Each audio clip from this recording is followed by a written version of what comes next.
The truth is that Hamas still has thousands of armed terrorists in Gaza. It vows to repeat the savagery of the October 7th massacre and to do so again and again and again. It openly professes its goal to destroy the state of Israel. It subjugates Gazans. It steals their foods. It shoots them when they try to move to safe zones. And I think it's instructive that now many Gazans are fighting back. They're begging us, they're begging the world, free us, and free Gaza from Hamas. No nation can accept a genocidal terrorist organization stone's throw from its citizens. Our goal: free Gaza, free it from Hamas terrorists. The war can end tomorrow if Gaza, or rather if Hamas lays down its arms and releases all the remaining hostages.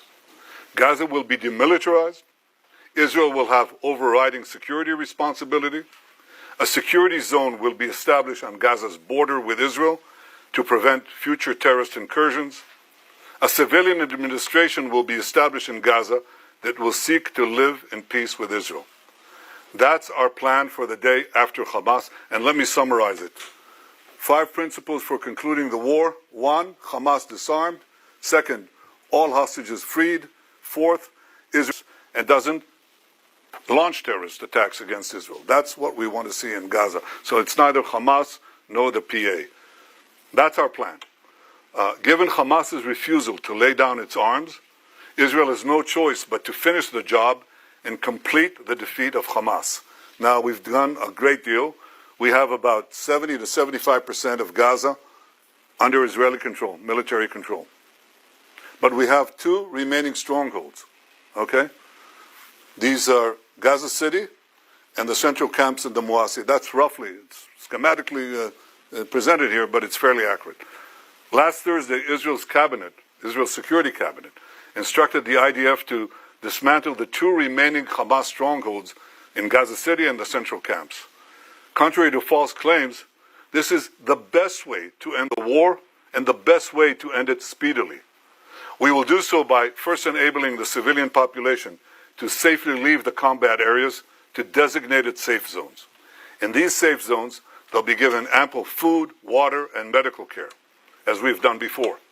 And again, contrary to false claims, our policy throughout the war has been to prevent a humanitarian crisis. While Hamas's policy has been to beginning of the war, Israel has let in close to 2 million tons of aid. I know of no other army that has enabled such aid to go to the civilian population in enemy territory. Now, if we had a starvation policy, no one in Gaza would have survived after 2 years of war. But our policy has been the exact opposite. We let in, as I said, almost 2 million tons of aid and sent millions of text messages, millions of phone calls to Gazans to get out of harm's way. Yet in the last few months, Hamas has violently looted the aid trucks meant to get to Palestinian civilians. They deliberately created a shortage of supply. And the UN consistently refused, until recently, to distribute the thousands of trucks that we led into Gaza through the Kerem Shalom crossing. So our problem is we've had tons of uncollected food rotting on the Gazan side of the border because the UN was and still is unwilling to deliver all of it. Here are the tons and tons and tons of humanitarian aid that Israel led in to the Gazan side of the Kerem Shalom crossing. It's just sitting there because it's not distributed. So now we're going to go around this obstacle. We are going around it by doing 3 things. 1, can I show this, please? Okay. Designating safe corridors for humanitarian aid distribution. No, that's showing the problem, not showing the solution, but here it is. First, designating rather safe corridors for aid distribution. You can drive trucks there and you'll be safe. Second, increasing the number of safe distribution points managed by the Gazan humanitarian foundations. And 3, airdrops. That's airdrops done by the Israeli Air Force, and we're inviting others to join us. The result has been a humanitarian surge, which we're coordinating with President Trump and his team, and hundreds of trucks have gone in recent days.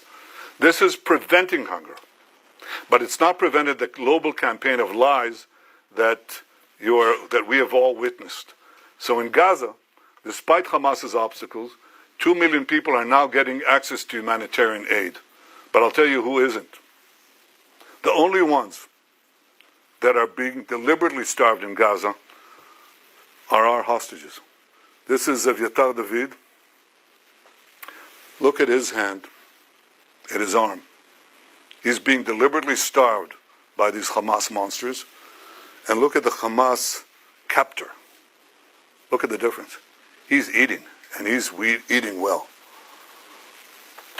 The purpose of this news conference is to puncture the lies and spread the truth. But that distortion has been propelled around the earth, almost the way that the Jewish people were maligned in the Middle Ages. Every massacre of the Jewish people was preceded by massive vilification. We were said to be spreading vermin to Christian societies. We were said to be poisoning the wells. We were said to slaughter Christian children for their blood. And as these lies spread around the globe, they were followed by horrific massacres, pogroms, displacements, finally culminating in the worst massacre of them all, the Holocaust. Today, the Jewish state is being maligned in a similar way. Everything that I told you could be verified easily, but it hasn't. And the international press has bought hook, line, and sinker Hamas statistics, Hamas claims, Hamas forgeries, and Hamas photographs. For example, these 3 children. The first one is Osama al-Raqub. He is in Italy getting treatment because Israel got him out. That's what he looks like today. He has a genetic disease that damages the lungs and digestive system. It makes it hard to absorb nutrients and gain weight. Okay?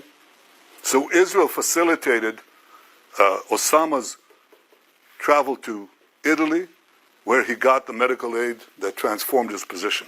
The second one is Abdul Qadir al-Fayumi. He suffers from a genetic neurological disorder, spinal muscular atrophy, a degenerative condition that causes muscle wasting, weakness, and severe weight loss. This was the real cause. In fact, he was treated in Israel in 2018. Doesn't help because it's a congenital disease and it defies most treatment at least. The third one is the most celebrated one. This is a New York Times cover photo. It's on the front page of Muhammad Zakaria Ayub and his mother. Muhammad Zakaria Ayub is suffering from a genetic illness which you're familiar with. It's called cerebral palsy. His mother is well fed and his brother is healthy. I'm looking right now into the possibility of a governmental suit against the New York Times because this is outrageous. Of course, the correction was postage size. I don't know where it was buried. But this is outrageous. These are the 3 most celebrated photos. And they're all fake. It's the kind of malignant lies that were leveled at the Jewish people in the Middle Ages. We won't suffer. We won't allow it to go unchallenged. And this is the purpose of this press conference. I hope that you open your eyes to a simple fact. Hamas lies. Now you can ask me any question you want. Thank you, Prime Minister. Could you give us, please, a timeline when you expect to conclude the new expansion of the new offensive? And if you can give us a few more details about how you're going to provide about this humanitarian surge and how GHF is going to be involved in this. Thank you. Well, the timeline that we set for the action is fairly quickly. I mean, we want to, first of all, enable safe zones to be established, facilities to be brought to, so the civilian population in Gaza City can move out, as they moved out in Rafah, by the way. You remember in Rafah? There were 1.4 million people. People said they can't, they have nowhere to go and they're not going to move out. It took us, I think, about 8 days or 6 days to move them, and they all moved. There were practically no civilian casualties because they all left. And they went to the Moasi area that I showed you before on the map. we think we can achieve a similar result that safeguards the civilian population, at the same time enables us to go at the last stronghold, the most important stronghold of Hamas, which we haven't done so up to the war. I mean, we've been there, but we haven't taken it as a goal to dismantle the Hamas stronghold there. We do now. I don't want to talk about exact timetables, but we're talking in terms of fairly short timetable, because we want to bring the war to an end. This is how we bring the war to an end. As far as the surge is concerned, we're talking to the U.S. about additional measures, but we haven't waited. Because what we're doing, as I said, is designate safe corridors, allow, and expand the GHF distribution points, and we're trying to bring in more resources, hope to recruit some international organizations, maybe, God willing, the UN, if they ever decide to actually do something for the Palestinian people that doesn't go through Hamas. And third, increase the airdrops. The airdrops are important, but they're not the most important thing. The most important thing is ground routes that bring aid, a surge of aid to the Palestinian population as far as we can without... Second question, CBS. Prime Minister, two questions. Firstly, why is Israel not journalists into Gaza to report independently? And secondly, President Trump has said there is real starvation in Gaza. Do you disagree? Yeah, on the first question, in fact, we have decided, and I've ordered, directed the military to bring in foreign journalists, more foreign journalists, a lot. There's a problem of assuring security, but I think it can be done in a way that is responsible and careful to preserve your own safety. So the directive has been since, when is it? 2 days ago. From what you're telling me, it hasn't yet been implemented, but it should be. Should be. Because I think you should see it. Yet been implemented, but it should be, because I think you should see it. And one of the things you're going to see is precisely our efforts to bring in Gazans, to bring in rather food to Gaza. You'll see the trucks that have been entered Gaza and are still waiting to be distributed. You'll see Gazans who are fighting Hamas. You know, we haven't seen it since the beginning of the war. You know, and that's a reflection of the fact that they know that we're approaching the end stage. And these people are, risking their lives and their families, but they say, we can't take it anymore, and they fight back. And the other thing you'll see is physical destruction. And the physical destruction is not because Israel is destroying structures with people in there. That's not what's happening. Israel, in fact, is clearing the population, as in Rafah. But the Hamas terrorists who may stay in those areas booby-trap just about every single building. Not every single building, but a lot of them. And every road, and every street, and every junction, every intersection. So one of the things that we do is replace basically old APC, armored personnel carriers, with tons of explosives. And we detonate them, and they set off all the booby traps. That's why you see the destruction. And we do similar things in the tunnels. The tunnels, these terror tunnels, we put TNT in them, and we detonate that after people have left. But they're under buildings, so the buildings collapse. That's why you see destruction. You see destruction not because we go after civilian populated areas, but in fact areas that have been cleared of civilians and are still rife with terrorists. And that's how we've been able to reduce actually the civilian casualties and increase, of course, the terrorist casualties. I very much appreciate President Trump's support through this entire seven-front war, his magnificent cooperation in the battle to stop the existential threat from Iran, his support throughout, and his support now. He says two things. He says all 20 hostages have to be released, and he says Hamas should not be there. And I think that he, like me, he recognized the fact that there have been deprivations in Gaza caused by Hamas, has been the cause of that. And what we have to do is overcome it. So we're working together to overcome it. Thank you, Prime Minister. Is Israel proceeding in the belief, in the understanding that it can and will recover all 20 hostages alive militarily? Or is it proceeding in the belief or understanding that conditions of their captivity, Hamas strategy, will make that impossible? Look, my goal is to get all of the 20 out alive and also all the ones who are not alive. In the beginning of the war, we were told by a very senior commander, he said, look, we have to get used to the idea that we're not going to see even one of them alive. And I disagreed. I said we'll get most and possibly all of them if we apply judiciously and political, diplomatic pressure. So far, out of 255 hostages, we got 205 out, of which 148 are alive. 148 are alive. We have 20 living ones left in Hamas captivity, and 30 who are not alive, as I said before. If we don't do anything, we're not going to get them out. The option of just doing a war of attrition from defensive positions has not proved itself, and I think it will just, it won't get them out, but I think it will draw us into a protracted conflict that doesn't bring the war to an end. The move that I'm talking about, I think, has the possibility of getting them out as we close in on Hamas. And there are various ways that I think, creative ways, that this can be done, but again, I won't go into that now. Thank you, Prime Minister. Two questions, please. You've just shown the horrific photo of Eviatar David, who's kept hostage in Gaza. We know that the hostages' days are numbered. So how will prolonging the war bring them home? And second question, you stated that Gaza would be passed to civilian governance that is not Hamas and not the Palestinian Authority. Can you specifically identify who this civilian governance would be? Do you have any concrete entities or individuals in mind? And is there a timeline for establishing this administration? Yeah, well, I don't want to prolong the war. I want to end the war. And I think the other suggestions would have prolonged it.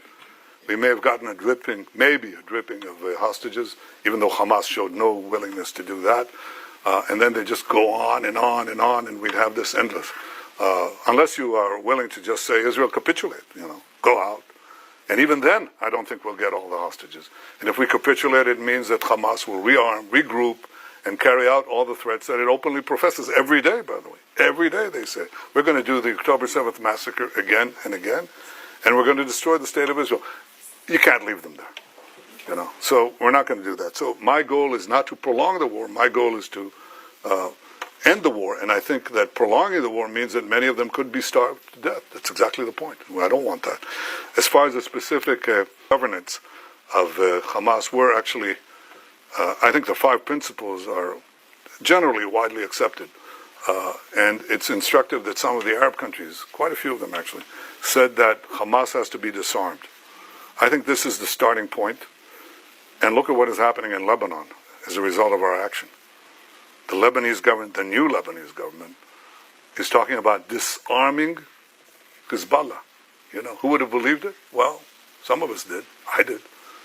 And that's changing the Middle East, as I promised to do on the second day of the war. I think in this case, if we succeed in this effort to basically end the war by defeating Hamas, its remaining strongholds, there are several candidates. There are several candidates that we're talking about, several constructs. And it's a transitional period. It's a transitional authority. Because we don't want to, contrary to what I said, we want a security belt, but right next to our border. But we don't want to stay in Gaza. That's not our purpose. At least not my purpose. And I openly state, including to those who disagree with me. And there are some who do. But I think that our goal is to make sure that Hamas isn't there, and that what replaces Hamas does not educate for terrorism, pay for terrorism, launch terrorism, but is willing to live in peace. There are candidates. I don't want to spoil the chances of succeeding here because I think they're real, but they're real providing we finish the job. See, no one's going to go in there if we don't finish the job. We can talk about the day after, until eternity. No one's going to go in there unless we finish Hamas, and we're able to finish Hamas. And we will finish Hamas. Yes, Welt TV Germany. Thank you, Mr. Prime Minister. So the German Chancellor has once again defended his decision not to send weapons to Israel, which can be used in Gaza. He said a friendship can and must withstand that. From your perspective, what has changed in this relationship? Look, I respect Friedrich Merz. I think he's been a good friend of Israel, but I think he's buckled under. He's buckled under the pressure of false TV reports, the pressure, internal pressure from various groups, and I can say this, and I don't want to talk about him specifically, but I want to say this. Look, maybe some choose to forget October 7th. We will not forget what happened, and we will do whatever to defend our country and defend our people, defend our future. We will win the war, with or without the support of others. But I think that there's an issue here. And the issue is many leaders tell me, look, we know you're right, but we can't stand, in the face of the public opinion in our country, especially European leaders. They tell me that over and over again. And I say, that is your problem. It is not our problem. It is not our problem. In Munich, everybody celebrated Munich. Everybody celebrated the capitulation in Munich, the Munich Peace Conference, peace in our time. Okay? And everybody lambasted Churchill who opposed it. So what? The difference now is maybe they thought then that there was a real chance for peace by succumbing to the Nazis. But I don't believe anybody seriously thinks that now. And we're facing neo-Nazis. Chancellor Merz's predecessor was here, okay? And he, on the first or second day of the war, he was there, on the first days of the war. And he said to me, they're exactly like the Nazis. And they are. And we're not going to leave.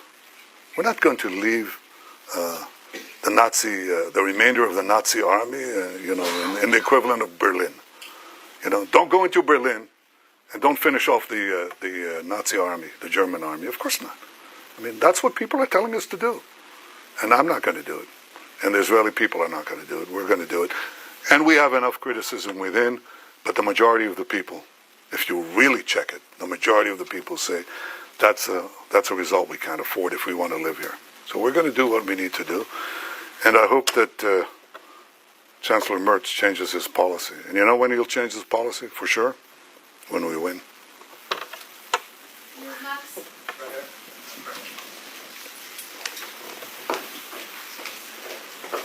Thank you.